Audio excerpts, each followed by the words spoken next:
Merci Seigneur. Nous restons debout. Pose ta main droite sur ton cœur. À toutes les personnes connectées à cet hôtel, je voudrais simplement vous prier en ce moment précis. Posez votre main droite sur votre cœur.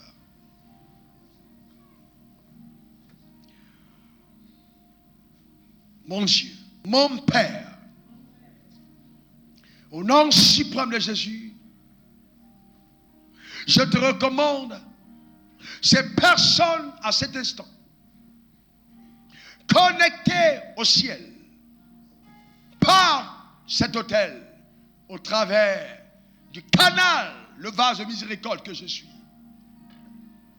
Oh mon Dieu, je t'en supplie, qu'au-delà de mes mots, mon Père, que le Saint-Esprit dans toute sa majesté amplifie mes propos, le rende accessible, quel que soit le palier d'intelligence et de compréhension, afin, ô Dieu, que la parole puisse changer nos paradigmes mentaux et permettre à chacun d'entre nous de saisir le royaume dans toute sa beauté et de vivre pour manifester sur terre les intérêts de ta gloire.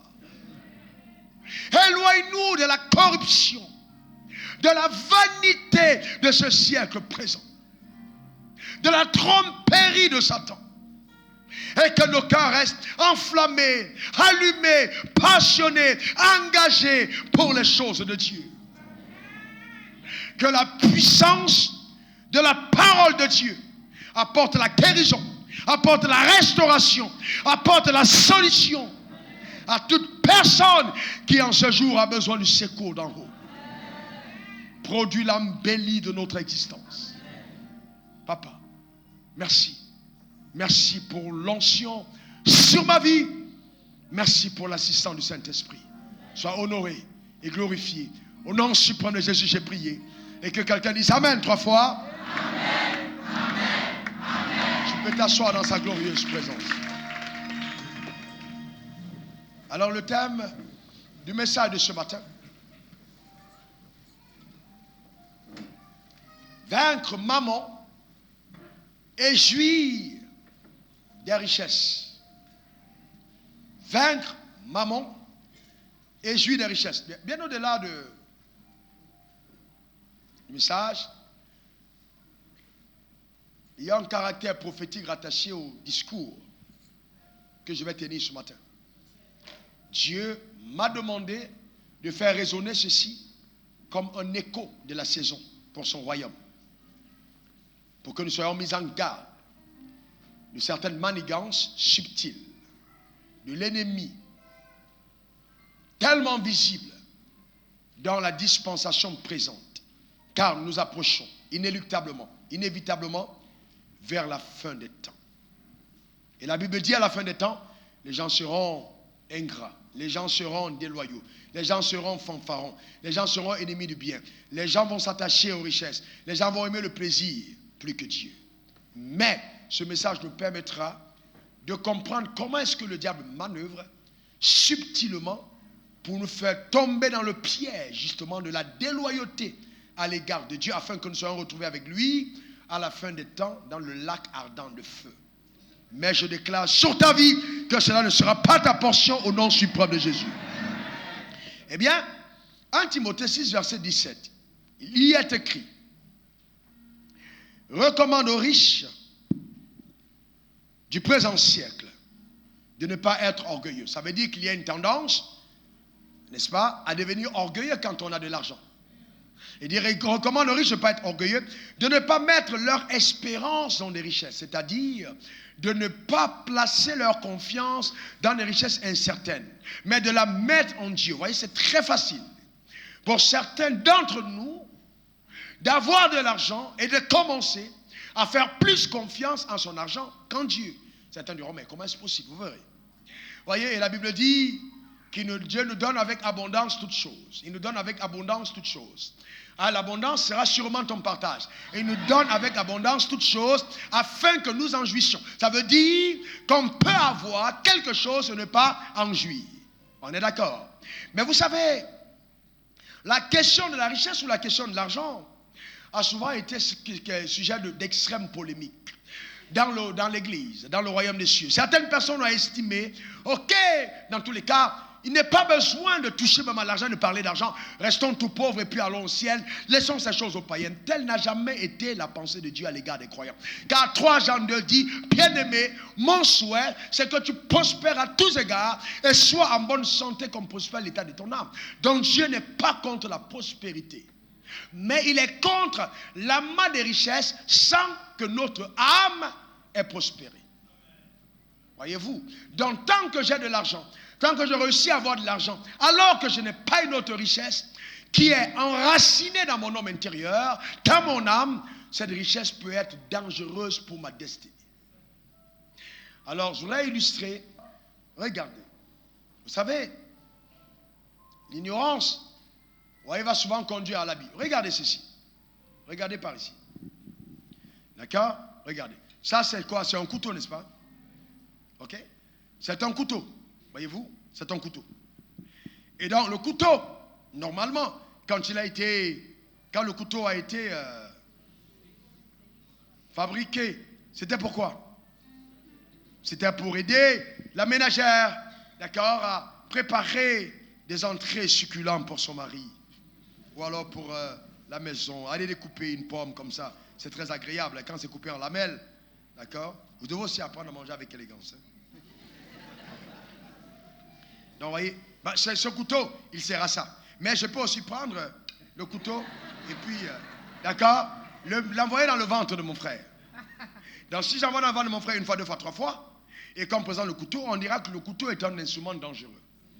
Mais il est dangereux parce qu'on en fait une mauvaise utilisation. Sinon, en fait, le couteau est très utile quand il est bien utilisé.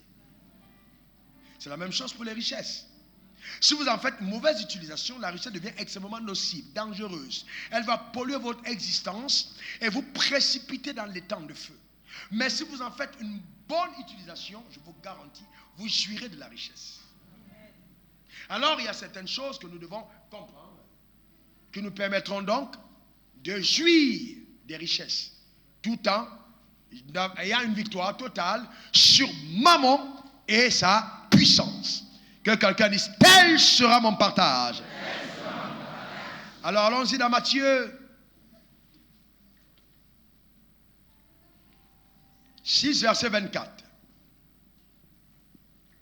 Il est écrit, nul ne peut servir 2 maîtres. Car il haïra l'un et s'attachera à l'autre. Ou il s'attachera à l'un et il méprisera l'autre. Vous ne pouvez servir Dieu et Mammon. Ici, c'est Jésus qui parle. Il dit, nul ne peut servir 2 maîtres. Et dans ce contexte, Jésus parlait des maîtres sur la richesse. Donc, ce qui est important de comprendre, c'est que la richesse a 2 maîtres. Le premier maître, c'est Dieu, qui est le maître légitime de la richesse, car il en est le créateur. Maintenant, nous avons un deuxième maître, appelé Mammon, qui est le maître illégitime, qui détient la richesse. Mammon, c'est donc la domination que Satan a établie sur les richesses. C'est une domination. Et toutefois que vous avez l'argent entre vos mains, toutefois que vous voulez acquérir des richesses, vous devez pactiser, n'ayez pas peur du mot, soit avec Dieu, soit avec Mammon, parce que ce sont les 2 maîtres des richesses. Car Mammon te donne la richesse. C'est par les voies, par exemple aujourd'hui vous avez plein de jeunes, quand on essaie de recruter, il y a un qui me rendait témoignage à la fin du premier culte, dans les loges, les sectes, etc., on vous fait croire que dans tous les cas, si vous y entrez, vous connaîtrez le bonheur, vous aurez des marchés, vous aurez de l'argent. Mais il y a un principe clair que j'ai découvert dans la parole de Dieu. C'est que Satan ne te propose jamais ce qui n'est pas à toi. Chaque fois qu'il te propose quelque chose, c'est parce que ça t'est déjà réservé par Dieu qu'il te fait la proposition. Parce qu'il n'est pas créateur, mais falsificateur. On le verra dans les Écritures. Donc, aujourd'hui, on a beaucoup de personnes qui se tournent vers ces pratiques sataniques et mystiques pour avoir de l'argent. Mais bien, je voudrais vous annoncer une très bonne nouvelle. Dieu est capable de t'accorder toute forme de richesse. Amen. Mais Dieu dit, on ne peut servir deux maîtres à la fois. Maintenant, je voudrais que vous compreniez ceci. Et ça, c'est très intéressant. Certaines personnes pensent, oh oui, mais parce que je suis né de nouveau, alors, je n'ai plus affaire à maman. Que diantre, c'est pas vrai. Je peux être né de nouveau et collaborer avec maman. Donc, il y a des personnes dans la maison de Dieu qui sont sous l'influence de maman. Étant enfant de Dieu né de nouveau. Regardez 1 Timothée 6, verset 9 à 10. Je lirai à partir de la parole vivante.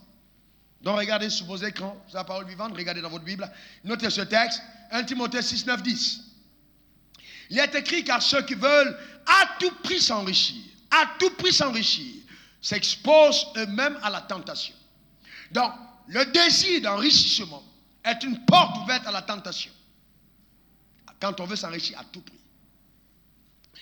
Ils ne manqueront pas de tomber dans le piège en se laissant envoûter par une foule de désirs insensés et de convoitises pernicieuses qui précipitent les hommes dans la ruine morale et la perdition. Vous voyez, on parle de ruine morale et la perdition. Hélas, oui, l'amour de l'argent est une racine de toutes sortes de maux. Certains en ont fait l'expérience, ils se sont laissés séduire. Ils lui ont ouvert leur cœur. L'attachement aux richesses a pris possession d'eux et les a menés bien loin de la foi. Ils se sont créés eux-mêmes bien de tourments et se sont infligés d'innombrables souffrances et de cruels remords. Voyez-vous, ça veut dire que quand je veux m'enrichir à tout prix, le mot à tout prix est très intéressant. Parce que Dieu veut qu'on prospère, mais pas à tout prix. Non, pas à tout prix. Non, pas à tout prix. Dieu a ses voies d'acquisition légale, oui, des richesses. Il y a des voies légales. Dieu n'a pas envie que tu sois riche à tout prix. Non, mais que tu sois riche par ses voies. Il a des voies. Il y a des codes d'accès au trésor divin qui sont des codes enseignés par Dieu. Mais pas à tout prix. Et c'est pour ça que vous voyez, il y a des gens, par amour de l'argent, se sont retrouvés dans le braquage. Sont devenus des braqueurs. Oh oui, souvent on se dit dans tous les cas, je n'y arriverai pas. Mais vous savez, le braqueur a commencé à voler dans les poches de son père, voler dans les poches de sa mère. Quand l'argent est fini, il allait voler chez le voisin. Il n'avait plus chez le voisin, il s'est attaché à la drogue, il a besoin d'un peu de drogue, il s'est retrouvé dans la rue en train de braquer. Ça, c'est l'amour de l'argent qui nous conduit jusque-là. L'amour de l'argent a amené certaines femmes qui ne s'imaginaient jamais qu'elles allaient se retrouver dans ce genre de choses à être des polyandres, c'est-à-dire avoir plusieurs maris illégaux, parce qu'elles ont besoin d'une chaussure ou d'un nouveau sac. L'amour de l'argent. Vous savez, le culte de la personnalité, l'envie de paraître aux yeux des hommes peut être extrêmement dangereux. Et c'est ce à quoi nous sommes exposés aujourd'hui. Il y a des églises où quand les gens vont à l'église, ils sont plus soucieux de la chaussure qu'ils portent, du costume qu'ils mettent sur eux, parce qu'en fait c'est une parade d'exhibition. Ce n'est pas un endroit d'adoration, c'est un endroit d'exhibition charnelle.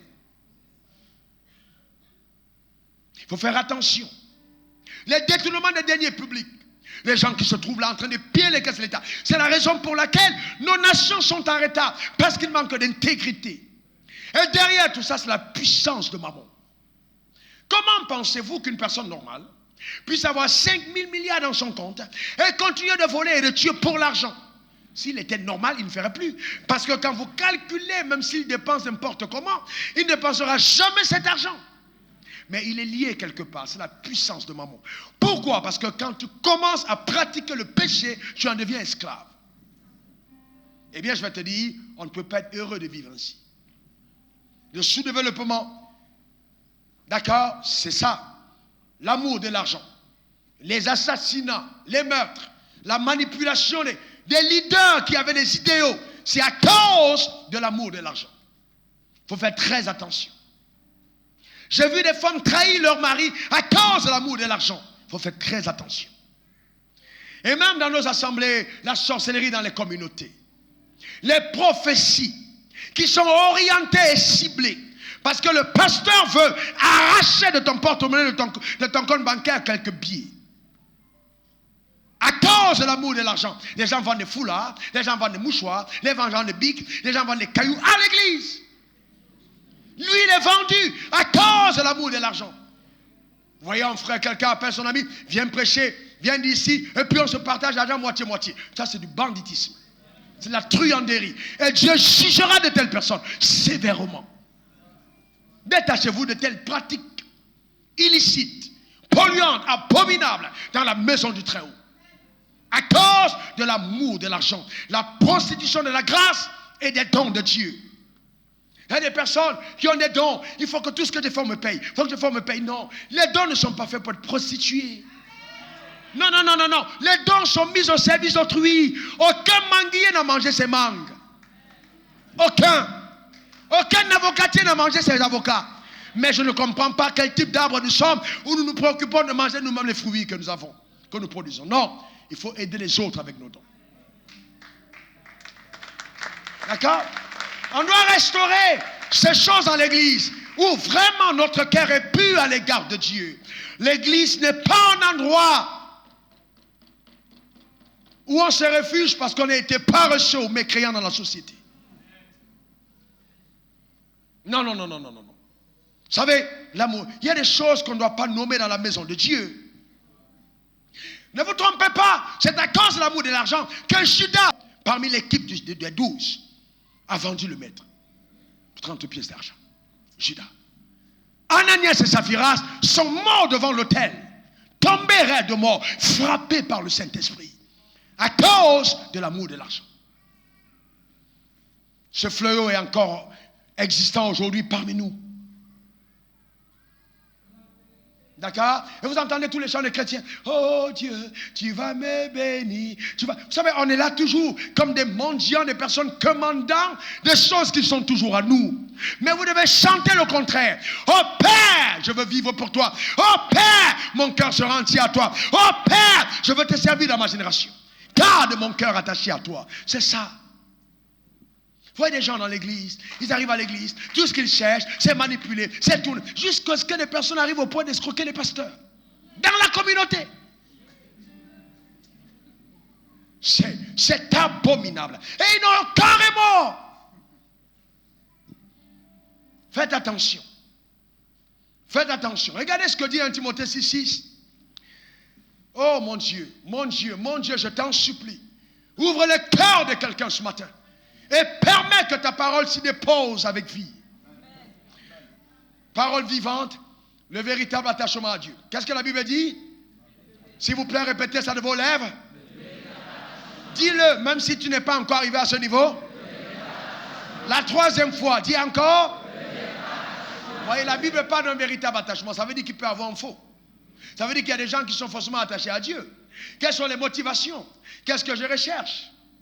Quand je dis que je suis attaché, la Bible dit, est en effet une grande source de richesse. Il va de pair avec le contentement d'esprit. La foi vécue est un trésor. Oh mon Dieu. La foi vécue est un trésor qui rapporte des intérêts élevés. Oh mon Dieu. Vous savez, quand vous vivez par la foi, vous avez un DAT sécurisé qui ne vous rapporte pas 4,5% comme à la banque, mais les intérêts sont trop élevés. Et la Bible dit, mais ils sont réservés à ceux qui trouvent leurs ressources en eux-mêmes et qui ont appris à se satisfaire de ce qu'ils ont. Vous savez, c'est très important. On en parlera tout à l'heure. Se satisfaire de ce qu'ils ont. Dieu n'est pas en train de te dire de te condamner au palier existant dans lequel tu vis, non, mais d'apprendre à te réjouir, quelle que soit la condition présente. Parce que le meilleur reste à venir en ce qui te concerne. Quelqu'un me donne le meilleur des amens. Je sais que ce passage est vrai parce qu'arrivé dans ce pays, 15 000 francs de mois à la gare de bus, ayant 15 000 francs de salaire, avec les réfugiés, j'ai vu Dieu pas à pas me faire gravir étape après étape après étape. Souvent sous le soleil, souvent sous la pluie, souvent sous les injures, souvent dans les douleurs, dans l'épreuve que te donne de gravir quand tu montes vers la cible de ta destinée. Mais il doit avoir un plaisir de souffrir pour les causes justes. Ça, c'est la véritable richesse. Savoir se regarder dans un miroir et être heureux d'endurer la souffrance et les peines pour une cause noble. Vous savez, dans vos différents lieux de service, soyez ces témoins de la vérité. Soyez l'expression vivante de ce qu'on peut encore trouver de grands leaders en Afrique. On peut encore trouver de grandes personnes. Pas des personnes qui sont là simplement pour faire gonfler leur ventre. Non, non, non, non, non, non, non, non, non. Des personnes qui poursuivent une cause noble. Le problème du pauvre, c'est qu'il court après la richesse. Le problème du riche, c'est qu'il court après une vision. Voyez-vous, soyez pas les hommes pauvres. Et vous savez, chaque fois que vous courez après une vision, la provision sera toujours votre partage. Alléluia. C'est très important. Regardez l'exemple de notre Maître, de notre Seigneur, Jésus-Christ. Waouh. Matthieu 4, verset 8 à 11. Jésus. L'exemple de Jésus, notre Maître. La Bible dit, après les 40 jours de jeûne, le diable le transporta. Je vous laisse noter. D'accord, vous y êtes maintenant. Alors, vous savez, écoutez-moi maintenant, s'il vous plaît. Matthieu 4, verset 8 à 11. Regardez bien. C'est après 40 jours de jeûne. Après 40 jours de jeûne. 40 jours. Il a jeûné 40 jours. Vous savez, il y a des gens qui pensent que quand ils jeûnent, après le jeûne, le diable s'enfuit. Non. Souvent, le jeûne, après le jeûne, tu attires le diable. Vous voyez, le diable, d'accord. Et après le jeûne, le diable le prit. Et le diable prit donc Jésus et le transporta sur une montagne plus élevée et lui montra tous les royaumes du monde. Heureusement d'ailleurs que le diable l'a transporté. Parce que Jésus était fatigué. Il a porté. Vous savez, ce n'est pas une affaire. Il a porté. Il a pris, il a soulevé, il a amené là. Est-ce que quelqu'un comprend de quoi je parle? Il l'a transporté. Et certains d'entre nous, c'est vraiment de crise cardiaque. Satan t'a touché. Non, il l'a transporté. C'est-à-dire, il avait Jésus entre ses mains. Vous savez, souvent, vous devez comprendre qui vous êtes. Vous devez comprendre qui vous êtes. C'est même si Satan entre dans ta chambre, ce n'est pas un problème. Sois serein. Il y a une raison à sa venue. Il y a un test d'élévation qu'il est venu pour faire. Parce que chaque fois que tu passes un palier supérieur, il y a une épreuve. Et l'épreuve, l'examinateur, souvent Dieu permet que ce soit le diable qui vienne avec. Il dit, allons-y. On le transporte. Et la Bible dit, quand il arrive sur la montagne, la Bible dit, il lui montra tous les royaumes du monde et leur gloire. Vous voyez, il s'agit là de la gloire du monde. Il y a deux types de gloire. Il y a la gloire de Dieu, il y a la gloire du monde. Il montra tous les royaumes et leur gloire. Il lui dit, je te donnerai toutes ces choses si tu te prosternes et m'adores. Jésus lui dit, retire-toi Satan. Car il est écrit, tu adoreras le Seigneur, ton Dieu. Et tu le serviras lui seul. Oh, que quelqu'un dise, Seigneur, je te servirai toi seul. Dis-le encore, Seigneur, je te servirai toi seul.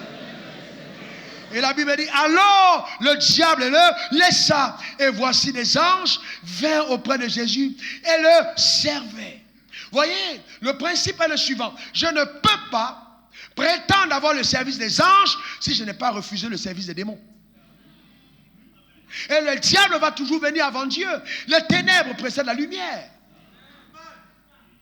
Donc chaque fois que je dis non à une proposition indécente, j'active la mobilisation surnaturelle de Dieu à ma faveur. Que cela soit ta portion au nom suprême de Jésus. J'ai un de mes fils, j'en suis tellement fier, qui m'a dit, on est venu me poser une enveloppe de 50 millions sur la table et on m'a dit, falsifie simplement tel document, c'est à toi. Il a repoussé l'enveloppe et il a dit, je n'ai pas besoin de ça. J'entends quelqu'un qui dit, si c'était moi, il dit, oh. Il a repoussé l'enveloppe. Il a dit, j'ai pas. Il m'a dit, papa, j'ai repoussé l'enveloppe. J'ai salué, j'ai dit, tu es mon fils. Je suis fier de toi. Combien de personnes parmi nous auraient fait ce qu'il a fait? Il a repoussé l'enveloppe. Mais vous savez, Jésus a refusé, d'accord, de prendre ce qui était donné par le diable. Vous savez, le Dieu qui nous a réconciliés à lui par Jésus-Christ est capable de bénir. Il est capable d'enrichir. Certains d'entre vous seraient témoins d'événements surnaturels incroyables. Je vous garantis, Dieu est capable de le faire. Certains l'ont déjà été. Dieu fait des choses extraordinaires. Mais vous voyez, le surnaturel opère aussi dans le domaine des richesses. Et Dieu m'a oint pour ça. Le surnaturel opère dans les richesses. Je peux être riche surnaturellement. Car tout ce qui arrive sur la terre est la conséquence de certaines choses qui ont pris place dans le monde spirituel. Oh, j'appelle l'accélération sur ta destinée. Au nom suprême de Jésus. Ton amen m'embête, donne-moi un meilleur amen. Vous savez, il existe un niveau de faveur élevé et divine qu'on expérimente que quand on a connu l'intégrité. Le mot intégrité. Certains d'entre vous, vous avez accepté la fausseté jusque dans la moelle épinière. Et vous chantez de vos lèvres. L'intégrité, la vérité, l'intégrité, la droiture, l'intégrité. Que ton oui soit oui, que ton non soit non. L'intégrité, l'intégrité. Être droit, être propre, l'intégrité. L'intégrité. C'est pas parce que c'est l'argent de ta femme que tu as prêté, tu ne rends pas. Il faut commencer à rendre. Chérie, passe-moi ça, je vais te donner après. C'est pas quand tu as dit je vais te donner après, tu donnes après. L'intégrité. Voilà pour les femmes. L'intégrité. Soyez intègre. Tu as pris l'argent pour un projet, mets-le dans le projet. Non, ne prends pas l'argent pour marier ailleurs. C'est pas parce que tu es pasteur. Dans tous les cas, le pasteur n'a pas de compte à rendre. Non, c'est faux. Le pasteur rend compte. Il est garant des biens de la société. Vous comprenez ce que c'est les biens sociaux. Il rend compte. Et nous voyons, nous avons plongé dans la saleté, même dans la maison de Dieu. L'intégrité. L'intégrité. Demandez à l'administratrice, demandez à ceux qui opèrent dans les finances, quand je mets mes pieds quelque part, l'argent me poursuit. Ce n'est pas une affaire, je ne le dis pas en l'air, je dis la vérité. J'ai tellement opéré, tellement connu l'argent, tellement effacé mon cœur devant ça, que je ne sais pas, il n'y a rien, il n'y a rien que je désire financièrement que Dieu ne m'ait pas donné. Mais vous savez, ça dépend de l'intégrité. Il y a un niveau de faveur que tu n'auras pas tant que ton cœur ne sera pas droit. Il faut aimer la droiture. On est trop hypocrite. Et ça, c'est dangereux. Les gens veulent le service des anges, mais en même temps, ils attrapent les ailes du diable. Comment est-ce que tu veux que les deux puissent... Hein? C'est dangereux. Vous savez, moi, je vais vous dire, j'ai vécu avec 15 000 francs de salaire à Abidjan. 15 000 francs de salaire. 15 000. J'ai trouvé des moments. Un jour, j'ai trouvé une enveloppe sous ma porte. Je ne sais pas qui l'a déposée. Sous la porte. On était en bas à l'époque, quand l'église était toute petite en bas. Je prophétisais pour eux. J'ai dit, il y a quelqu'un ici à qui on offre une société. Et il y a un frère de l'église parmi nous. On lui a donné une société gratuitement. Aujourd'hui, qui brasse des milliards. Mais surnaturel, Dieu est capable de faire des choses incroyables. Quelqu'un d'autre a témoigné. Les dossiers ont été déposés en son nom, signés, acquisition de quoi de 643 millions de marchés, sans qu'il n'ait déposé. Dieu est capable. Le surnaturel est capable d'être en œuvre. Dernièrement, 1 million, on m'appelle de Paris. Écoute, pasteur, voici ce qu'on va faire. Nous, je te mets témoin dans cette transaction. Voilà ce que tu gagnes, 1,5 million d'euros. 1 milliard. Gratuit. 500 millions de gains dans une opération, sans mettre 5 francs. Juste, on m'a posé le problème, je voulais agir, Dieu dit, reste calme, tu ne mettras pas cet argent, appelle telle personne, connecte-les. Et puis quand je connecte, on me dit, bon, tu n'accoutes pas ces 500 millions. Dieu n'est pas capable de choses pareilles. Tu vas économiser pendant combien d'années pour avoir 500 millions? Pendant combien d'années tu vas économiser? Il y a des gens qui sont là, ils se froissent là, à se bagarrer de jour et de nuit pour pouvoir économiser 100 000 après 10 ans. Je respecte perte tes efforts. Mais il y a meilleur à faire quand tu te connectes à la grâce de Dieu. Je te donne d'expérimenter une faveur au-dessus de tout ce que tu peux imaginer. Que cela soit ton partage au nom suprême de Jésus. Quelqu'un me donne le meilleur des amens. Les anges vont te servir. Les anges vont te servir. Mais vous voyez, faites attention à l'influence de maman dans vos vies. Comment est-ce que je sais que maman m'influence? Ça, il y a des gens, quand ils gagnent de l'argent, ils deviennent tout de suite, ils changent. Le frère était sérieux, la sœur était sérieuse, elle venait aux réunions de prière. Il était à l'heure, il saluait les gens avec respect. Mais le voilà soudainement, on dirait le tapioca qui était en contact avec de l'eau, ou bien la mousse, il a commencé à mousser, à gonfler. Et souvent, quand vous allez chercher dans le fond, il vient d'avoir ses premiers 500 000. Ça me rappelle mes débuts. La première fois où j'ai eu 500 000, je n'ai pas dormi pendant 2 semaines. Sérieuse histoire, je sais d'où je viens. J'ai pris les 500 000, on m'a donné. Oh, cette histoire est belle. Hein? Je dormais avec la nuit. Le matin, je sors. J'ai ça sur moi. Je me dis, non, les gars, on peut m'agresser. Donc, je viens, je mets sur le matelas. Je pars, j'arrive au travail. Je reviens en courant. J'ai dit, les souris peuvent manger. Donc, vous voyez, j'ai été traumatisé par 500 000. Et en dernier ressort, la cachette était dans le congélateur, au milieu des glaçons. Est-ce que quelqu'un comprend de quoi je parle? Et le plus grave, la belle histoire, c'est que la femme qui m'avait offert les 500 000 travaillait à la banque. Elle m'a demandé, tu veux que j'ouvre un compte pour toi? J'ai dit non. Parce que je n'étais pas sûr qu'en mettant ça à la banque, j'allais revoir mon argent. Donc je voulais ça sur moi. Que Dieu nous délivre de la pauvreté. Est-ce que quelqu'un comprend de quoi je parle? Amen. Voyez-vous, je ne sais pas où, je sais ce qui vous arrive. Certains d'entre vous, je vous vois, je comprends. Le rejet de l'autorité. Vous voyez, quelqu'un est là maintenant. Quand vous lui parlez, il vous regarde d'une certaine manière. Et ça, c'est, excusez-moi, c'est le problème que nous avons dans notre société. Ouais, c'est le vrai problème. Je ne sais pas à quoi c'est dû. Je ne sais pas si c'est au film qu'on a vu, si c'est au livre de Mamadou Ebineta qu'on a lu, si c'est l'esclavage qu'on a subi, ou si c'est les coups de fouet des parents, ou c'est les moustiques qui nous ont piqués, ou le soleil qui nous a brûlés. Je ne comprends pas d'où ça vient, mais il y a un sérieux problème sociétal. Et qui a un impact même dans l'église en ce qui concerne la richesse. La richesse. Les gens sont riches de n'avoir que de l'argent, mais pauvres. Aucune valeur à l'intérieur. Quelle tristesse.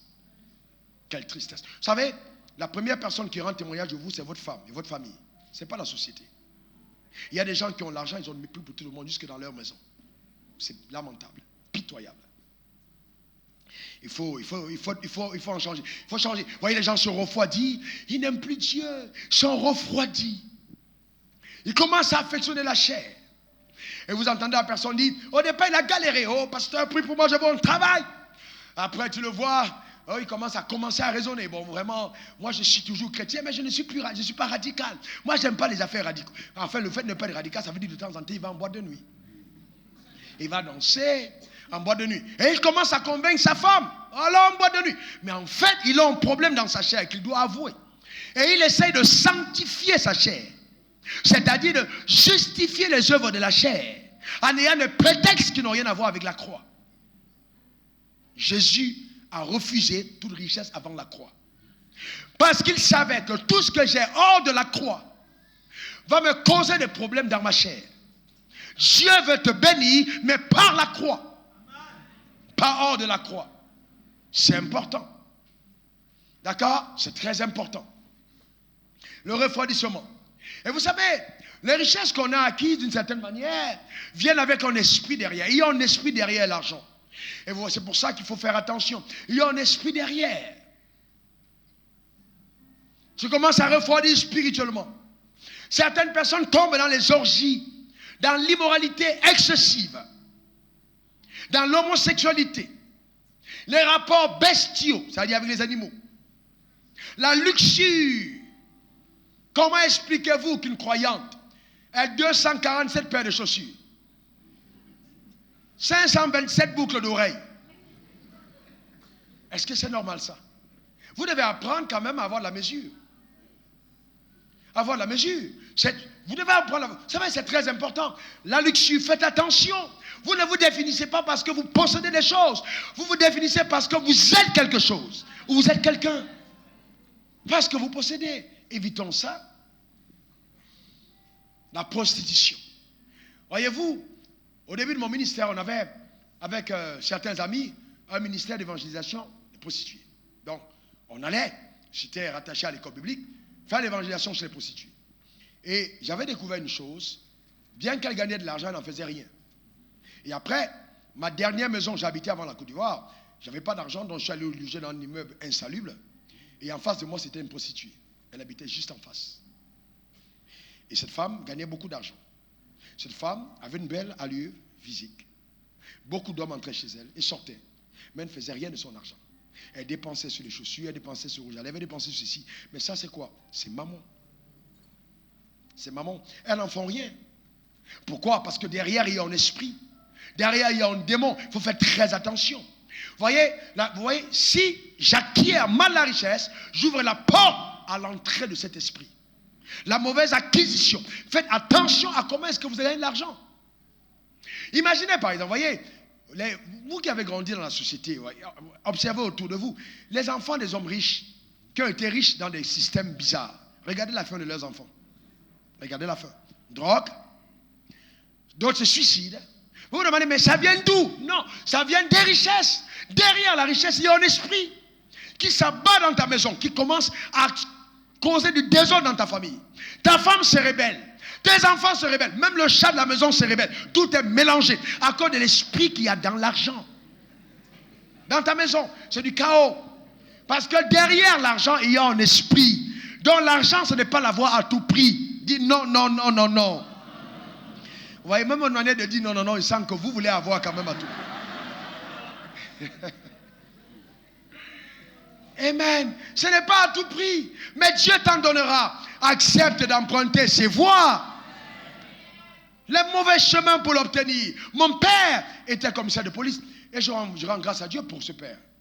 Vous savez, il est de nouveau par mois.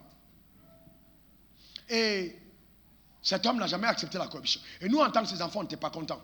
Parce que nos amis, qui étaient de la même fonction que nos pères, ils avaient des biens, les parents vivaient dans un luxe. Et nous, vous voyez, tous les enfants peuvent bien vivre. Donc on se demandait toujours pourquoi notre père n'aimait pas la corruption. Mais vous savez, quand un jour il m'a raconté l'histoire de comment est-ce que Dieu lui parlait de l'avenir de ses enfants. Et donc il craignait Dieu, refusait la corruption. Et je suis convaincu aujourd'hui que les choses qui m'arrivent sont en partie dues au fait que lui, il a refusé de se corrompre. L'avenir de vos enfants, pensez à eux. Ce que vous faites aujourd'hui a une incidence certaine sur votre descendance. Faites attention. Faites attention. Tout n'est pas que l'argent. Il y a bien plus que ça. D'accord? La mauvaise utilisation de l'argent aussi peut causer des problèmes. La mauvaise utilisation des richesses. Il y a un but pour chaque chose que Dieu crée. Notez-le. Il y a un but pour chaque chose que Dieu crée. La méconnaissance du but te conduira dans l'abus. Donc si je ne connais pas le but, je vais abuser. Le fait qu'on soit ignorant du but, de la raison d'existence, nous conduit dans les abus. C'est la même chose pour l'autorité, c'est la même chose pour beaucoup de choses. Le but, la raison, le but. Quand je ne connais pas la raison pour quelque chose, j'abuse. Les gens qui ne connaissent pas le but d'avoir une épouse abusent de leur épouse. L'épouse devient une ménagère, l'épouse devient un objet dans la maison. Non, ce n'est pas pour la raison pour laquelle on se marie. D'accord? Il faut bien découvrir le but. D'accord? On ne se marie pas parce qu'une femme, parce qu'on veut avoir un homme ou on veut devenir madame un tel. Il faut bien découvrir le but. Chaque fois que le but n'est pas découvert, il y a abus. D'accord? C'est très important. Et donc je vois beaucoup de personnes courir après les choses sans en comprendre le but. Il faut encore découvrir le but. Quelle est la raison de l'existence des richesses? Pourquoi est-ce que Dieu veut qu'on ait la richesse? Premièrement, pour qu'on puisse en jouir. Mais aussi, la richesse est là pour servir à l'établissement de son règne et l'avènement de sa gloire sur terre. Il faut comprendre le but. Alors, allons-y dans Exode 32, verset 1 à 9. Je vous montrerai une belle histoire. D'accord, le peuple. Belle histoire. Ça, c'est le peuple d'Israël. Ce peuple a été sorti d'Égypte. même puissants, les bras étendus, ils ont été témoins de miracles extraordinaires. Dieu les a sortis. C'était un peuple esclave, hein? C'est-à-dire fabricant de briques, pauvres, mis à l'écart à Goshen, rejetés par les Égyptiens qui à l'époque étaient la nation la plus puissante du monde. Dieu décide de se souvenir de l'alliance qu'il a fait avec le père Abraham 430 ans plus tôt. Il les fait sortir par sa puissance. Après que Moïse ait démontré, d'accord, des miracles les plus incroyables. Donc ce peuple est témoin oculaire de la puissance tangible de Dieu. Ils ont marché, traversé la mer Rouge. Ils ont bu l'eau qui jaillit du rocher. Ils ont mangé la manne de la caille qui tombe du ciel. Qu'est-ce qu'il y a de plus beau que de voir des signes aussi tangibles? Mais vous voyez, le fait d'avoir été témoin des miracles divins ne nous assure pas la qualité de cœur. Je peux être témoin de miracles divins, mais ça ne me garantit pas que mon cœur sera droit. La droiture de cœur, c'est une résolution du cœur. Il n'y a que toi qui décides. C'est une résolution de cœur personnelle. Et la Bible dit, le peuple voyant que Moïse tardait. Moïse est monté parce qu'il a été convoqué par Dieu sur la montagne. Imaginez-vous. Voyant que Moïse tardait à descendre de la montagne, s'assembla autour d'Aaron. Vous voyez, Aaron était le collaborateur de Moïse. Et Moïse a imposé Aaron à Dieu. Parce que Moïse a dit à Dieu, je ne sais pas parler. Aaron, Dieu lui a dit, ok, dans ce cas, Aaron va être ton prophète. Moi, je serai ton Dieu. Et donc, Aaron, le peuple va s'assembler autour de lui.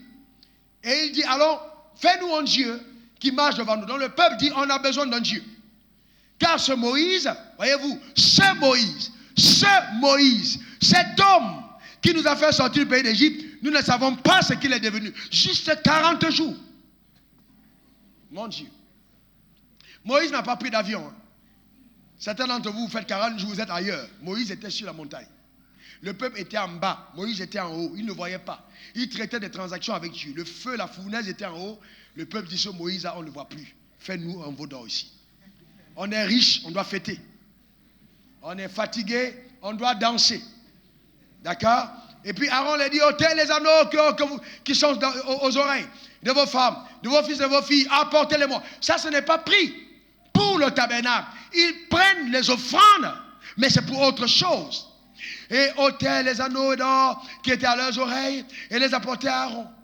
Il les reçut de leurs mains, jeta l'or dans la moule. Il fit un veau en fonte et il dit, Israël, voici ton Dieu qui t'a fait sortir du pays d'Égypte. L'idolâtrie. Israël, voici ton Dieu qui t'a fait sortir du pays d'Égypte. Lorsqu'Aaron vit cela, il bâtit un autel. Reviens, verset 5. Devant lui, et il s'écria, demain il y aura une fête en l'honneur de l'Éternel. Quel Éternel? C'était pas l'Éternel. Une fête en l'honneur de Mammon.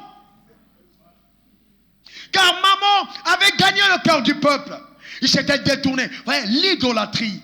Quand je commence à aimer quelque chose plus que Dieu, ça devient une idole dans mon cœur. L'idole peut être mon argent, l'idole peut être ma femme, l'idole peut être mes biens. Tout ce qui prend la place de Dieu devient une idole dans ton cœur. Il y a des femmes, quand elles se marient, elles pensent que le monde s'est arrêté.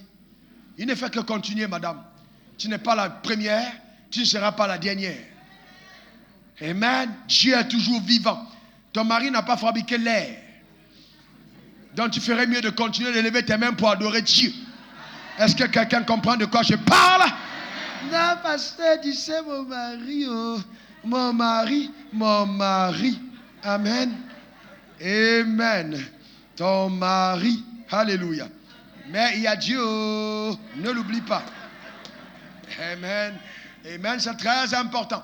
Après, quand ça commence à chauffer, tu commences à confondre les choses et tu veux respecter ton pasteur plus que ton mari. C'est ton mari.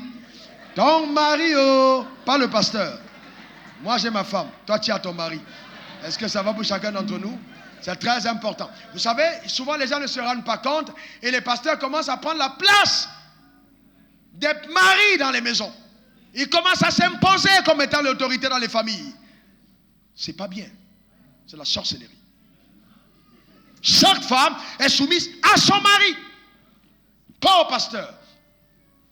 C'est de l'abus. Et c'est comme ça que nos sociétés, on aime ça. Papa a dit, papa a dit, papa a dit.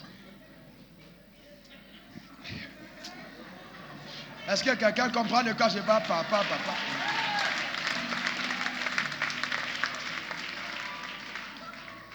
Et donc vous voyez, Dieu a pourvu de façon surnaturelle. Ils rejetaient l'autorité de Moïse. Ils ont été corrompus. Ils ont utilisé l'argent pour bâtir le veau d'or. Ils se sont livrés à la débauche. Ils s'attachèrent à un autre Dieu. Ils ont donc oublié la raison de cette richesse entre leurs mains. Ils sont allés devant le veau d'or. Vous savez, chaque fois que votre argent ne servira pas au tabernacle, il servira à l'autel de Mammon. La richesse qu'ils avaient entre leurs mains n'était pas pour Mammon. Cette richesse était pour le tabernacle. Plus tard, Dieu va redemander cet argent pour bâtir le tabernacle. Mais eux, ils avaient précipité vers le veau d'or. Quelle est la raison pour laquelle tu veux que Dieu te rende riche? Montrer à ta voisine et à tes voisins que toi aussi tu peux te saper. Ou alors avoir juste un prétexte pour commencer à faire tout ce que tu veux. Un jour, je venais avec ma voiture. C'était la petite Porsche que j'avais à l'époque là, qui est d'ailleurs toujours à moi. Et j'arrivais chez un pasteur. J'ai jamais oublié. Quand j'ai garé, il a regardé la voiture, il m'a dit, wow, si j'ai ça, je ne dors plus à la maison. J'ai dit, tu dors où? Il s'est oublié. Je ne dors plus à la maison. Non. Vous savez, il a exprimé son cœur. Il y a des gens comme ça. Ils sont là, Dieu bénis-moi. Toi-même, tu sais, si tu me bénis, j'irai. Oh, voilà ce que je vais faire. Oh, dans l'œil, ils disent, oh Dieu, si tu t'es trompé. Si tu t'es trompé, tu vas voir qui je suis. Mais Dieu est plus fort que le pasteur. Donc, il voit dans ton cœur. Il dit, frère, sœur, tu ne peux pas me tromper. Tu vas rester au même niveau. Parce qu'il sait très bien, parce qu'il t'aime, qu'il ne veut pas te laisser aller plus loin. Est-ce que tu es prêt pour le palier supérieur? Demande à ton voisin, est-ce que tu es prêt? Est-ce que tu es vraiment prêt pour le palier supérieur?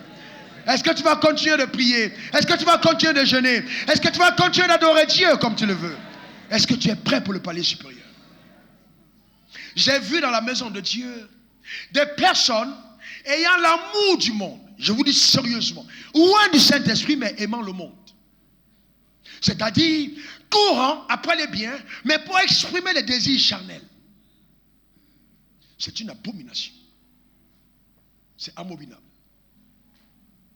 C'est incroyable qu'on puisse trouver des choses comme ça. Les gens ont l'onction de Dieu et ils font ça. Des enfants de Dieu. L'amour du monde. Il faut faire attention. Et dans ce jour-là, plusieurs sont prématurément morts. 3000 personnes sont tombées sous l'épée. Regardez les versets 27 à 28. Regardez. Il leur dit, ainsi parle l'Éternel. Regardez bien. Dieu dit Israël. Que chacun de vous mette son épée au côté. Traversez et parcourez le camp d'une porte à l'autre. Et que chacun tue son frère, son parent. Chacun devait tuer qui? Son frère, son parent. Chacun devait tuer qui? Ce jour-là, les gens ont assassiné les gens de leur famille. Si l'épée de Dieu ne te sépare pas des comportements de ceux qui jadis étaient ton ancienne famille, mais qui ne sont pas avec Dieu, tu n'es pas encore bien converti. Ouais, il y aura une séparation. Il y aura une séparation. Ne soyez pas là pensant que le royaume de Dieu c'est manger et boire. Non, il y a une exigence, il y a une demande que le ciel pose sur notre propre personne parce qu'on appartient au royaume des cieux. Et la Bible dit ce jour, 3000 sont tombés. Mais je vous pose une question. Est-ce que vous voyez, et je vous pose une question, 3000 hommes sont tombés. Je vous pose une question. Est-ce que quand Dieu a sorti ces 3000 hommes, leur fin était pour le désert? Qu'est-ce qu'il a promis à Moïse? À Abraham? Qu'est-ce qu'il a promis? La terre promise. Est-ce que c'était le désert? Non. Mais est-ce que ces gars n'ont pas été bénis? Est-ce qu'ils n'ont pas été visités? Oui. Mais est-ce qu'ils ont atteint le but? Non. Ils ont péri avec les richesses. Ça veut dire que la richesse peut être une pierre d'achoppement. La richesse peut être une pierre d'achoppement. Que quelqu'un dise, Père, préserve-moi. Garde mon cœur de toute forme d'habit. Vous voyez, ces hommes étaient pourtant délivrés, bénis, changés, visités, mais ils sont tombés lamentablement. Oh Dieu, préserve-nous d'une telle honte. Et qu'on ne tombe pas comme ce genre de personnes. Alors maintenant, comment je fais véritablement? quand je veux préserver mon cœur, garder mon cœur de l'influence de maman. Ça vous intéresse? Si ça ne vous intéresse pas, on va prier pour le message. Ça vous intéresse? Est-ce que vous voulez vraiment que vos cœurs soient gardés? Et que maman n'ait pas son entrée? Vous allez alors goûter les délices même de la vie quand vous fermez la porte à maman. Regardez comment ça se passe. Premièrement, la première chose à faire, il faut apprendre à vivre dans le contentement. Il faut apprendre à vivre dans le contentement. 1 Timothée 6, verset 6. C'est en effet une grande source de gain que la piété avec le contentement. Regardez la parole vivante. Le véritable attachement à Dieu est en effet une grande source de richesse. Voyez-vous, une grande source de richesse. Il va de pair avec le contentement d'esprit, c'est-à-dire avoir un esprit qui apprend à se réjouir. Laissez le verset là où il est, ne l'effacez pas. Ça veut dire quoi? Ça veut dire que si j'ai 500 000 francs de revenus, je suis heureux d'y être. Si j'ai 100 000 francs, je suis heureux d'y être. Ma joie n'est pas déterminée par mes avoirs, mais ma joie est déterminée par ma relation avec Dieu. Donc je suis heureux au palais où je suis. Je chante des cantiques, je bénis le nom de l'Éternel, je lui suis obéissant. Et je crois de façon déterminée que Dieu me propulsera vers un autre palier. Je garde la foi en la manifestation de ses promesses. Donc ce n'est pas une patience qui est inactive ou passive, non, c'est une patience active. Mais je me réjouis en Dieu, sans accepter de compromettre pour changer de palier. Parce qu'en fait, la compromission te condamne au même palier. En fait, c'est ça. Chaque fois que tu décides d'emprunter les voies du diable, tu fermes la porte à l'élévation divine. Donc c'est important de savoir, d'accord, se protéger en étant dans le contentement. Et c'est ça, aujourd'hui par exemple dans les sociétés, vous voyez, nos jeunes sœurs qui travaillent, aujourd'hui, bon, vous êtes tellement enseignés que je crois que ce n'est pas ton partage. Tu as un salaire de 300 000 francs, mais tu es endetté sur 6 mois à venir. Et l'endettement, c'est quoi? On t'a monté de nouvelles robes. On est venu te voir avec tout ce que tu vois, tu achètes. Tout ce que tu vois, tu achètes. Donc tu es endetté sur 6 mois, alors que tu as 300 000 francs de salaire. Comment tu peux vivre comme ça? C'est de l'esclavage. Tu n'es pas obligé de prendre de nouveaux habits. Contente-toi de ton palier. Oui, mais ta soeur a porté une marque. Ça veut dire quoi? Ça ne veut rien dire. Ça ne veut rien dire. Vous savez, faites attention. On ne transpire pas toujours par le front. Vous ne savez pas comment votre soeur a transpiré. Donc, n'enviez pas ce qu'elle possède.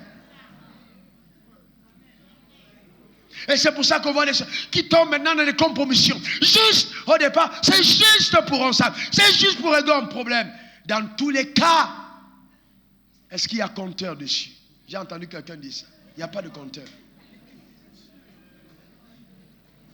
Vous voyez, c'est dangereux. On commence à se dépraver à cause de la richesse. Soyez dans le contentement. Est-ce que quelqu'un comprend de quoi je parle? Le contentement. Vous savez, sœur, un homme, même si ton mari n'a pas de bien, même si ton mari, le bailleur viendra demain, vous sortez de la maison et qu'il dit, voici l'argent. On n'est que deux ici. Et que tu penses à ton mari, c'est la mauvaise manière de régler le problème. Jette ça sur son visage et dis-lui, si tu n'as jamais rencontré une femme, j'en suis une.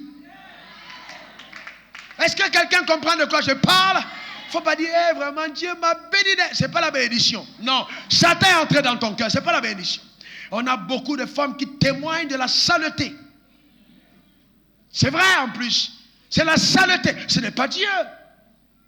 Et vous les voyez là, c'est très brusque. Et souvent ces femmes, vous allez les remarquer, elles sont agitées. Elles ne sont jamais calmes. Elles bougent gauche-droite. Agitées. Calme-toi, sois calme. C'est quoi? Tu es avec ton mari, c'est toi qui bouges. Tu bouges à gauche, tu cherches quoi? Sois calme. Calme-toi. Tu es un enfant de Dieu. Une fille de Sarah. Sois calme. Maîtrise-toi. À quoi ça te sert tout ça?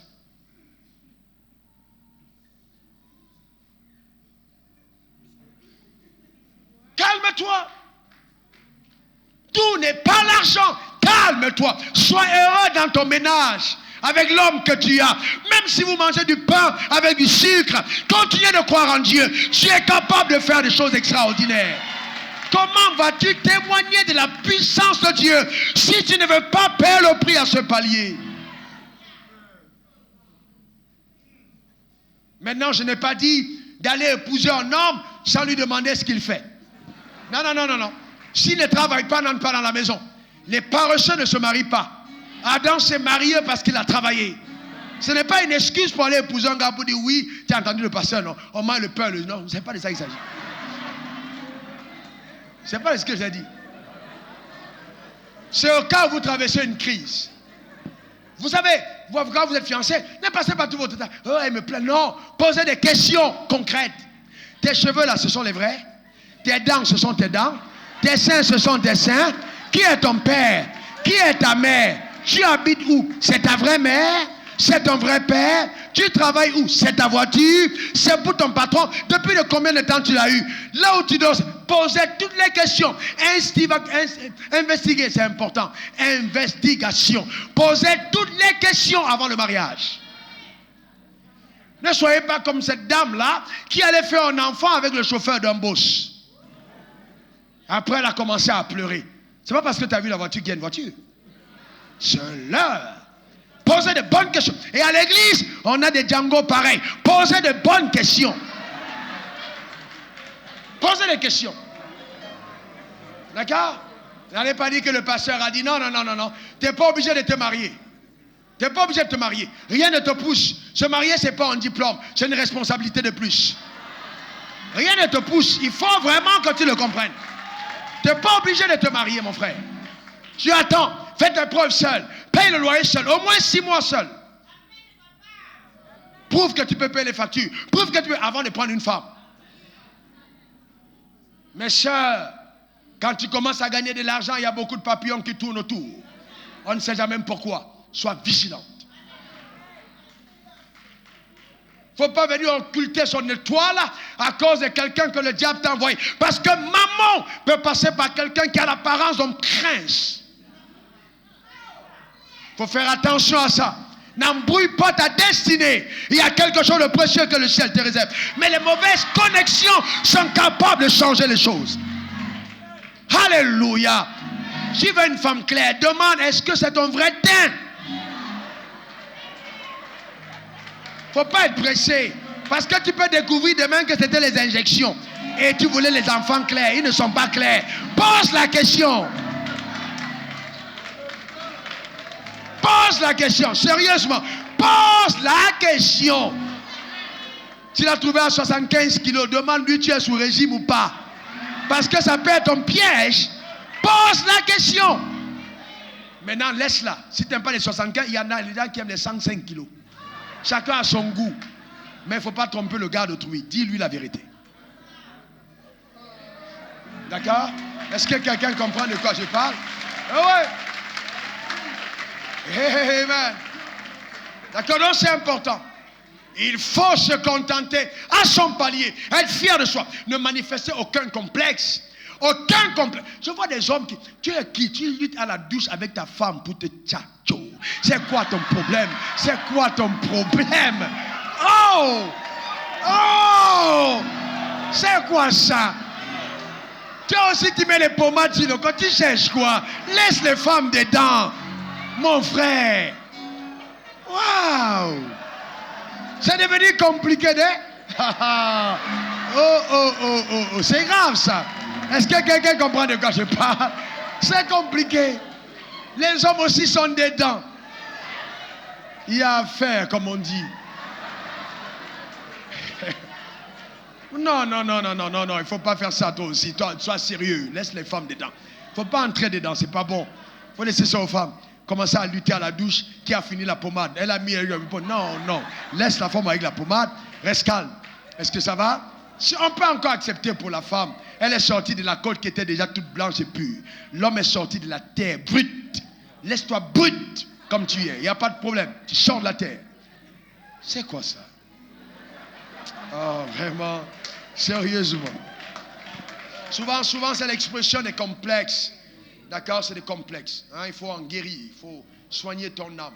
Ce sont des signes extérieurs d'un complexe intérieur. Et souvent, c'est dû au fait que les blancs nous ont fait croire que le noir est noir.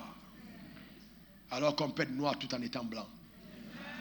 La couleur, ce n'est donc pas ce qu'on voit, mais c'est ce qu'on est de l'intérieur. Parce qu'on peut être blanc tout en étant noir. Est-ce que quelqu'un comprend de quoi je parle? Un peu de philosophie pour vous. Oh, s'il vous plaît. Soyons comme une personne sérieuse, pas de complexe. Et vous voyez, c'est pour ça qu'on a le problème aujourd'hui. Les noirs sont comme les noirs. Ça a des faux problèmes. Ce n'est qu'une question de pigmentation. Ma voiture est grise, la tienne est rouge, mais le moteur est le même. N'ayez pas de complexe. Décomplexez-vous. Et soyez productifs. Est-ce que ça va pour certains d'entre nous?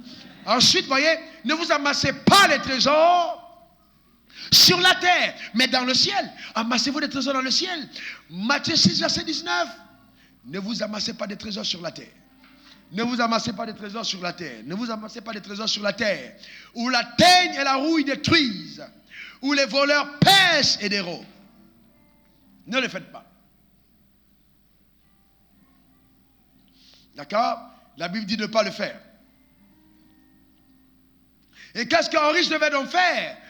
En Timothée 6, 18 à 19, recommande-leur de faire du bien. Donc les riches doivent faire du bien.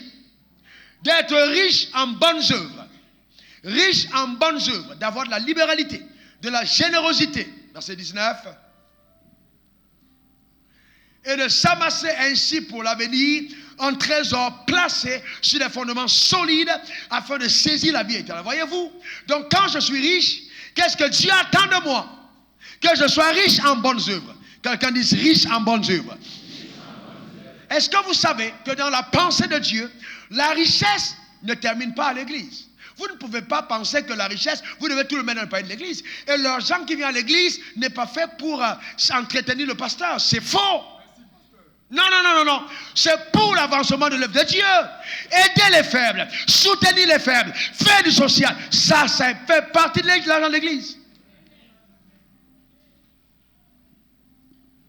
C'est pas pour que le pasteur soit là. Comment tu veux que tu aies, comme ici, près de 2500 personnes et tu manges tous les dixièmes si tu n'es pas maudit? C'est pas sérieux. Et vous voyez, les pasteurs sont là, ils sont dans une opulence insolente et le peuple est dans une maigreur abominable. Et Dieu va te bénir, mon frère. Dieu va te bénir, ma soeur. Alléluia. Daddy a dit. Reçois la grâce. Ouh, alléluia. Mais Daddy, sois sérieux. Toi, tu t'engraisses, nous on ramasse. Tu es le seul à avoir des témoignages parce que s'il récupère nos offrandes, tu ne fais rien d'autre. Sérieusement. Je reprends encore ce que je dis et peut-être vous ne voulez pas l'écouter. Un pasteur qui devient riche en étant que pasteur, ne faisant que le ministère, devient extrêmement riche. Il ne prêche que la parole. Doit être légitimement taxé de voleur. Sérieux, les gens n'aiment pas que je le dise. Oui, parce qu'il faut tout le dire. Non. Je l'ai toujours dit, je l'ai toujours pensé et Dieu m'a toujours soutenu. Ce n'est pas la raison. Ce n'est pas la raison. Non, il y a d'autres moyens légaux d'acquisition de richesses. Posez-moi la question dans la Bible, Abraham, Isaac et Jacob, Salomon. Qui d'entre eux est devenu riche par les offrandes? Personne. Personne d'entre eux. Ils faisaient des affaires, ils avaient des trafics, ils ramenaient de l'argent. Pourquoi aujourd'hui vous voulez tout amasser sur l'autel et pour le pasteur? Une soeur est venue me voir, elle pensait être de bonne foi. Pasteur, non, je pense que toutes les dîmes doivent te revenir. J'ai dit, regarde-moi Satan. C'est une bonne idée, mais elle est diabolique. Il faut faire attention. Ok? Que quelqu'un dise, Dieu préserve-moi. Alléluia. Il faut faire très attention. D'accord? Riche en bonnes œuvres. La personne doit être riche en libéralité, la générosité.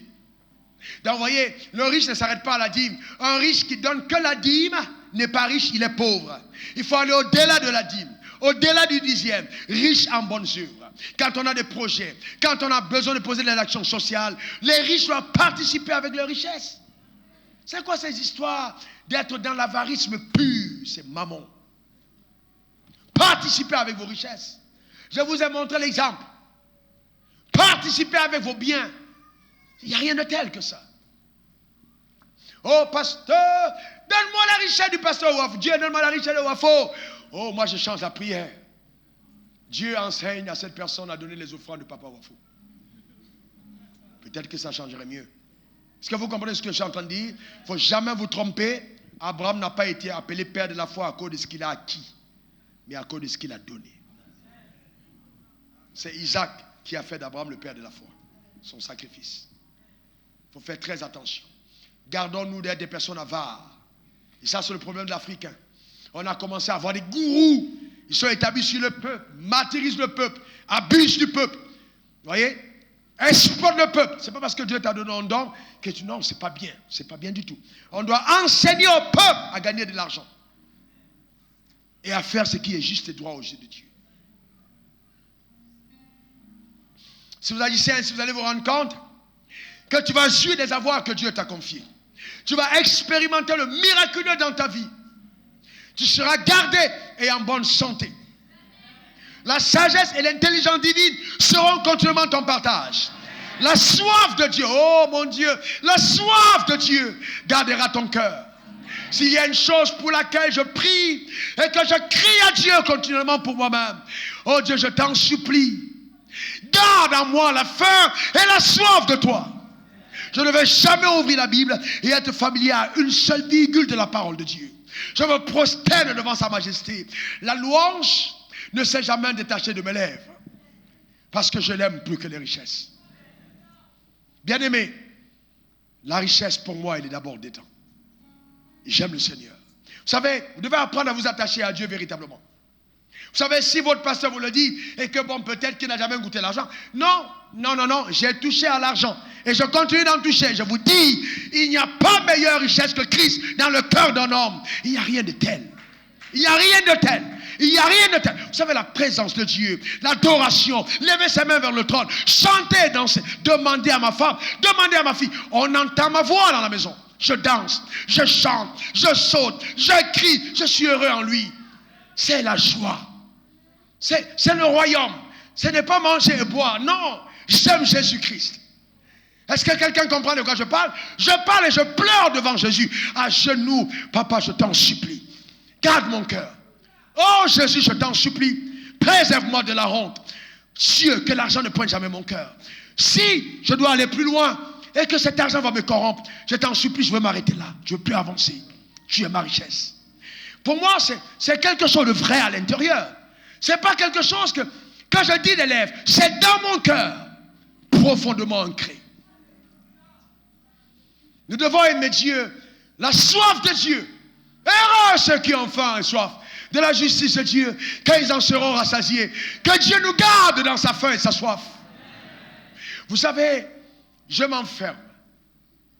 Je reste 3 jours, 5 jours, seul dans un endroit, avec ma Bible, sans sortir.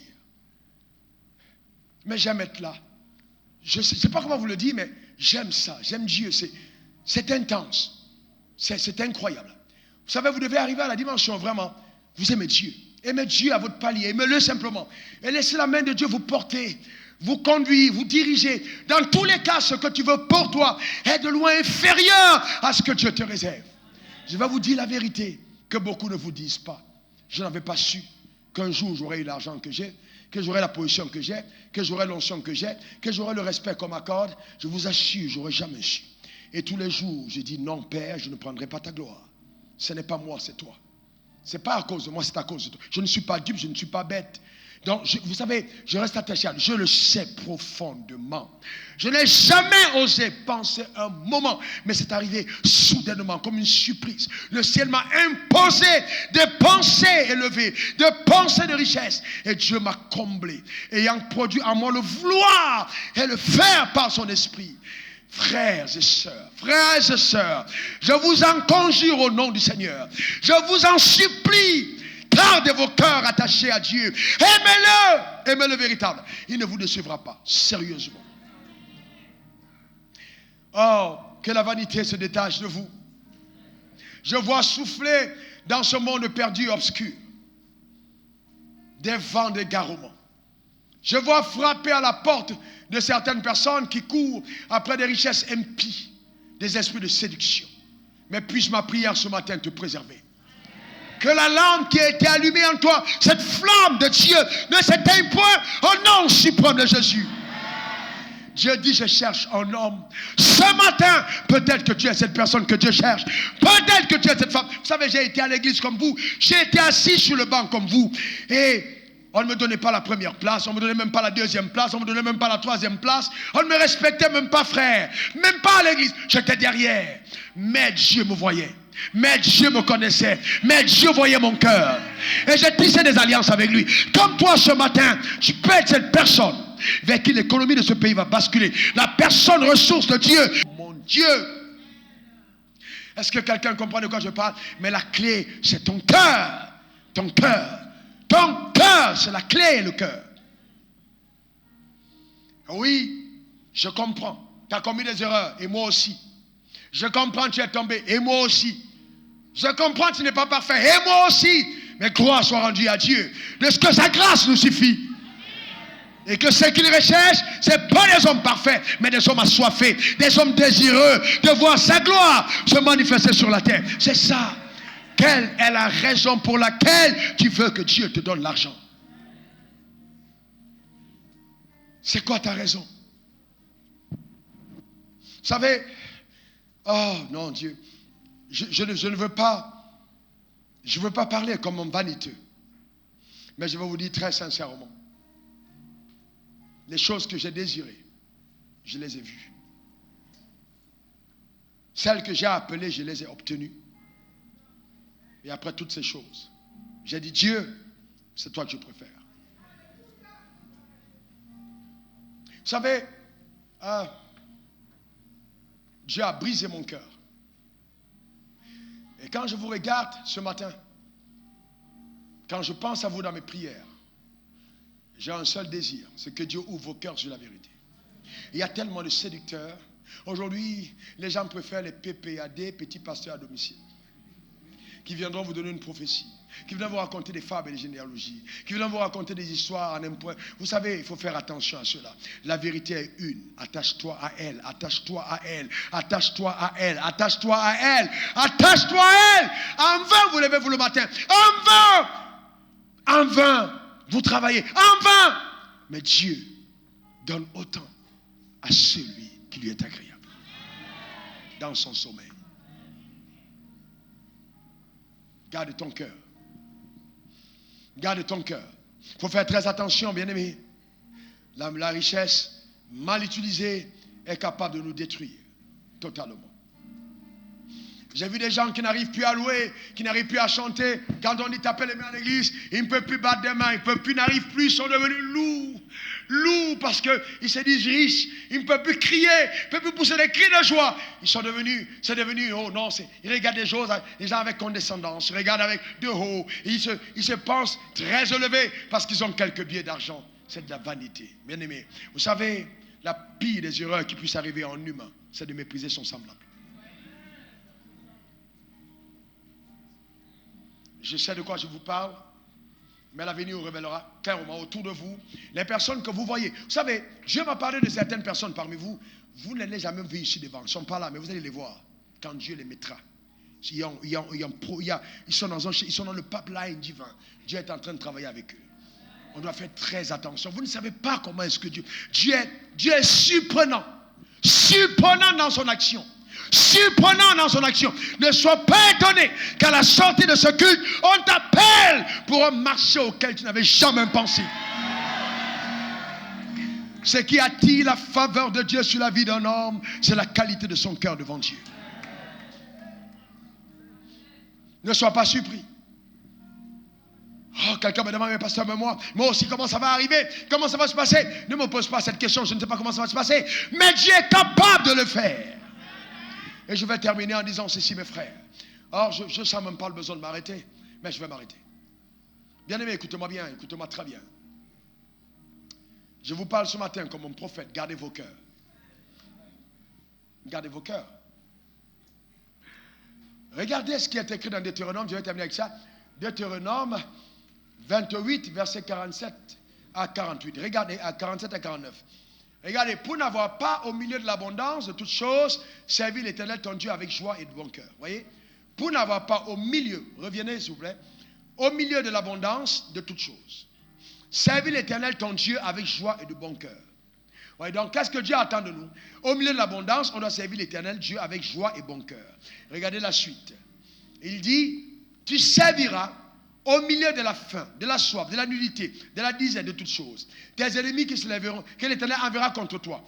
Il te mettra en joug de fer sur ton cou jusqu'à ce qu'il t'ait détruit. Continuons. L'Éternel fera partir de loin des extrémités de la terre une nation qui fondra sur toi d'un vol d'aigle, une nation dont tu n'entendras point la langue.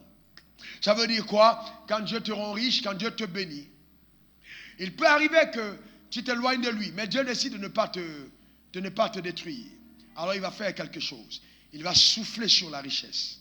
Tu vas être dépouillé par un faux contrat. Tu vas commander des choses, on va te duper. D'une manière ou d'une autre, quelque chose va arriver. Je sais de quoi je vous parle. J'ai perdu moi-même au début de mes affaires 83 millions dans une transaction et j'avais tout vendu. J'ai été à ce niveau. Je vous dis, je sais de quoi il s'agit. Dieu est capable de t'amener à penser que le vrai est faux et le faux est vrai. Lui-même de t'égarer pour amener ton cœur. Et donc, vous savez, mon Dieu, donc tu perds tout. Comme j'ai rencontré un puissant homme de Fouet-Bonny il y a quelques années ici, qui est venu qui a envoyé me chercher. Je suis arrivé chez lui. Quand j'ai vu les conditions dans lesquelles il vivait, un immense château qui était en désuétude, qui tombait, c'était vraiment délabré, sale, etc. Il était à l'intérieur une Bible qui était posée sur une table sale. Il était tout au milieu, il était devenu évangéliste. Et donc, je lui ai demandé son histoire, il m'a parlé de lui.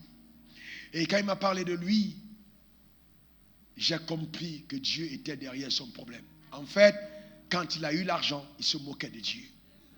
Et vous savez, Dieu est tellement puissant qu'il est capable de se moquer de toi, de ton vivant. Et ensuite, ça peut descendre jusqu'à tes enfants s'il n'y a pas quelqu'un qui parmi eux qui se lève pour se repentir devant la face de l'Éternel. Il avait tout perdu. Cet homme mendiait 5 000 francs CFA, mettait sa maison en vente et personne ne voulait l'acheter. Tout tombait en ruine. Pourquoi? Parce que dans l'insolence, il a oublié Dieu. Souvent, c'est des personnes qui, dans leur insolence, se sont attaquées même aux hommes de Dieu. Souvent, on a mis les hommes de Dieu en prison, pensant qu'ils étaient tout puissants. Mais Dieu tient la vie des hommes. Il y a des gens qui voudront se pendre. Tu mets la corde sur l'arbre, la corde même se coupe. Dieu dit, tu ne meurs pas. On te poignarde même, mais tu ne meurs pas. Dieu dit, tu vas vivre cette galère sur terre. D'abord avant de partir. Parce qu'on ne se moque pas de Dieu. Il faut éviter ça. Quand tu as un peu, comme on dit dans notre jargon ici, quand tu as un peu, il faut penser à Dieu. Il n'y a pas meilleure assurance pour le futur que de placer son argent sur l'autel de Dieu. Ma famille et moi, nous le faisons. Et je peux vous garantir, si vous entendez dire, même pas CNN, que Ouafou est devenu pauvre, c'est un mensonge. Je ne serai jamais pauvre. J'ai découvert le secret et je vis avec ça. Dans tous les cas, je sais me contenter de ce que Dieu m'a donné. Et je vois un afflux incroyable de faveurs. Un seul jour ne passe pas, une semaine, sans que je n'ai un témoignage de mouvements prophétiques de richesse qui me poursuivent et qui m'atteignent. Les contrats qui aboutissent, les affaires qui portent les fruits partout sur la planète. Pourquoi? Parce que j'ai découvert les principes. Et chaque centime gagné, je le place sur l'autel de la consécration. En disant, Dieu, ça sert tes intérêts. Des enfants sont scolarisés. Des personnes qui avaient des difficultés sont aidées dans l'intelligence et la sagesse d'en haut. Pour ne pas encourager et valoriser la paresse. Mais j'ai compris à quoi ça sert l'argent. Jamais ça ne va acquérir le bonheur. Mais ça va participer à exprimer la gloire de Dieu. Alors j'ai décidé avec mes ressources de donner un écho à la voix de la croix. Afin qu'on entende parler de celui qui est mort et ressuscité d'entre les morts. Que Dieu bénisse ton âme et ta vie. Qu'il te garde sur le chemin de sa destinée pour toi. Et que ton cœur s'aligne à la vérité. Demeure béni à jamais. Dis 3 fois Amen.